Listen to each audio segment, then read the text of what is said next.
বিশ্বজুড়ে পুরনো বইয়ের বাজারে হঠাৎ বেড়ে গেছে দাম। বই বিক্রিও হচ্ছে প্রচুর। কয়েক মাস ধরেই স্বাধীন বই বিক্রেতারা এই পরিস্থিতি দেখছেন। অনেক ক্ষেত্রে তাদের মজুতে থাকা বই বড় সংখ্যায় কিনে নেওয়া হচ্ছে, কিন্তু তারা জানেন না এসব বই কোথায় যাচ্ছে বা কে কিনছেন। ধারণা করা হচ্ছে এগুলো কৃত্রিম বুদ্ধিমত্তা বা এআই এর জন্য কেনা হচ্ছে। এআই এর কারণে পুরনো বইয়ের বিক্রি বেড়েছে, এমন সন্দেহের সঙ্গে যুক্তরাষ্ট্রের এক আদালতের রায়ের সম্পর্ক রয়েছে।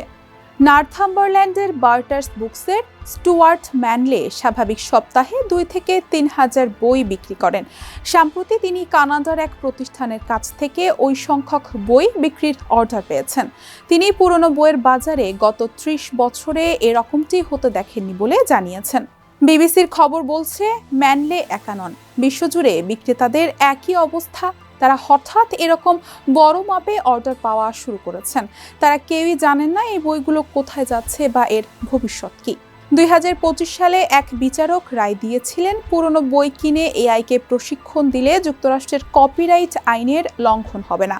মূলত এআই প্রতিষ্ঠান অ্যানথ্রোপিকের বিরুদ্ধে 3 লেখক মামলা করেছিলেন। সেটিরই রায়ে বলা হয়েছিল এই কথা। গত মাসে যখন ওই মামলা সংক্রান্ত আদালতের নথি প্রকাশ্যে আসে, তখন দেখা যায় অ্যানথ্রোপিক নিজেদের এআই চ্যাটবট গ্রাহককে প্রশিক্ষিত করার সময় বই যেভাবে ব্যবহার করেছিল তাতে বইগুলো নষ্ট হয়ে গেছে।